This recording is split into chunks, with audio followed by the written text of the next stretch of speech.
world that claims to be growing more and more concerned about environmental issues, resource supplies, man-made atmospheric changes and pollution, I find it fascinating that no one is talking about the most consistent destroyer of ecology and the most continuous waster of natural resources there is, the pursuit of profit.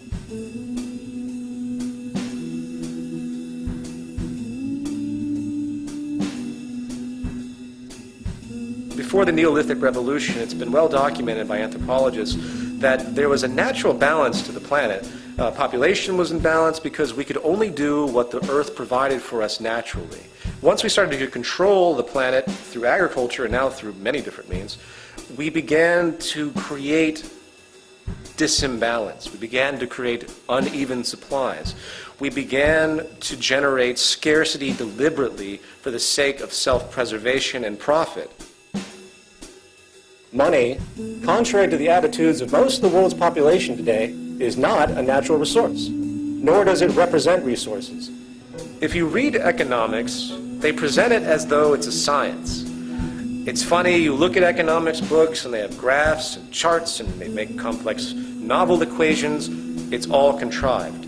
It doesn't have any relationship to the natural order of things. In fact, by our standards of logic, money is only functionally relevant in society when natural resources and the mechanisms of creation are scarce. And thus, a system has emerged where people are given value for their skills in exchange for their servitude, which can thus be used as a medium of exchange for those supposed scarce resources. It is based upon a folk way of orienting production and distribution.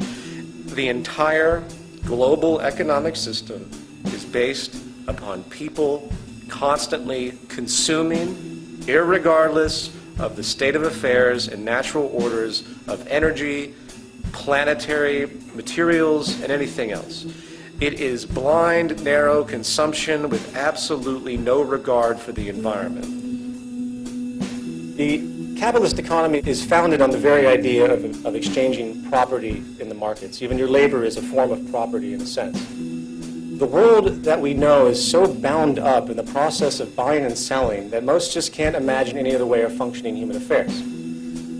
Sadly, the culture is now fully indoctrinated into this frame of reference. And like the rising sun, most cannot even consider any other possibility for social functionality. Yet, with all of this obsession over property, very few ask the question, why do we have property to begin with? The answer is simple. It's scarcity. Property is an outgrowth of scarcity. The farther we go back in time, the more difficult and time-consuming it was for people to create tools or extract a resource. They, in turn, protected it because it had immense value relative to the labor entailed along with the possible scarcity associated. People claim ownership because it is a legal form of protection. Property is not an American or free enterprise or capitalist idea. It is an ancient mental perspective necessitated from generations of scarcity. If there isn't scarcity, the rationale for property becomes an irrelevant issue. The fact is, most of the original problems which require the development of the economic system we see today are no longer pressing due to the dramatic advancement of science and technology. We now have the means to move into a new paradigm, one where the negative byproducts of our current social establishment, such as perpetual war, human exploitation, poverty, and environmental destruction, are no longer tolerable. Regardless of how logical, clear, and obvious new ideas may seem, the public still remains, on average, a tremendous fear of any form of social change. This is largely due to the propaganda and indoctrination which has been pushed upon them by the established powers, which, of course, prefer to maintain their power. These institutions range from religious organizations to government to business. There are a great number of people out there that know that something is wrong, but they do not understand the source of that wrongness because they are in the box of indoctrination. People are locked into a box. They see the box around them. They see the leaks and the holes and the cracks, and they go up to the cracks and they try to fix them. They try to patch the holes. But they don't stop to think that maybe there's something wrong with the box itself. Maybe the integrity of the box that they exist in is inherently invalid. It's inherently void. The economic system that we live in is a parasitic paradigm that is only going to lead to self-destruction. But people don't see that. So if you attack the economic system for what it actually is, everyone's feathers go up. Everyone says, well, wait a minute, this is the world we all live. We live in a profit-based, labor-for-income world, cyclical consumption. This is what we're used to. We understand we have division of classes.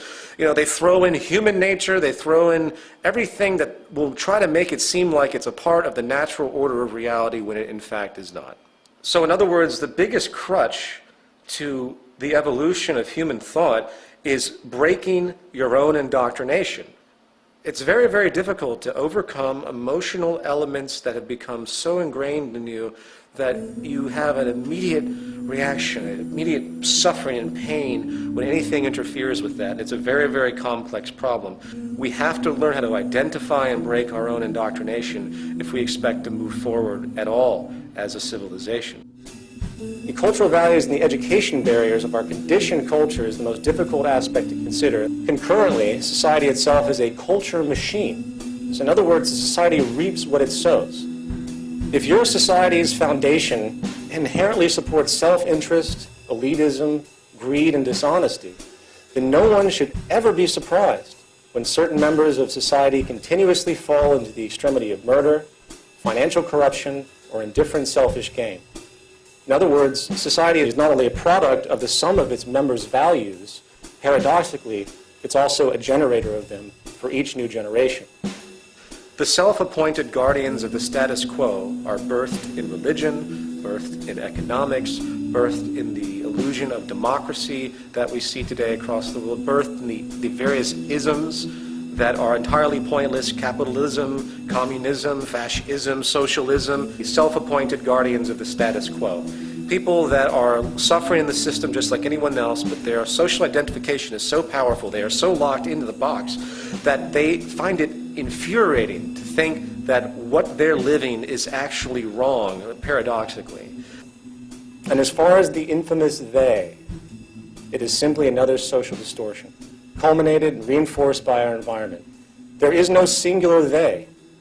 There's a massive superstitious basis out there. It's us against them that is extremely poisonous to the development, because people are constantly looking for someone else to blame when it's really themselves, because they continue to perpetuate the system that creates these things. But that is still a product. These are still human beings. We're dealing with negative tendencies. The real issue is human behavior. And human behavior is largely created and reinforced by the social patterns required for survival, as necessitated by the social system of the period. We are products of our society, and the fact of the matter is, it is the very foundation of our socio-economic system and environmental condition which has created the sick culture you see around you. All social systems, regardless of political philosophy, religious beliefs, or social customs, ultimately depend upon natural resources as the initial step towards social functionality. The problem with humanity is we're ripped apart.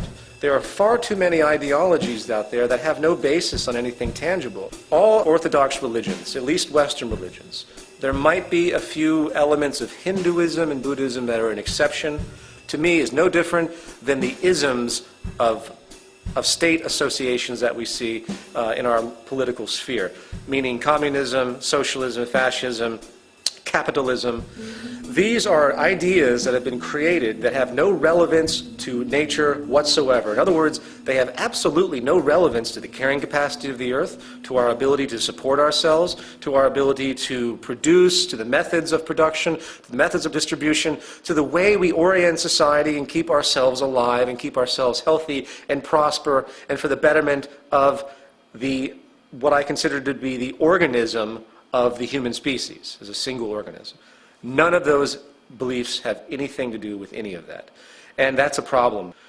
We have created an economic structure, a religious, philosophical structure that is absolutely decoupled from anything tangible and real, and these ideologies are what will destroy the human species and destroy the planet. Humanity has to start thinking about its relationship to the earth. Until it does so, we're fucking doomed.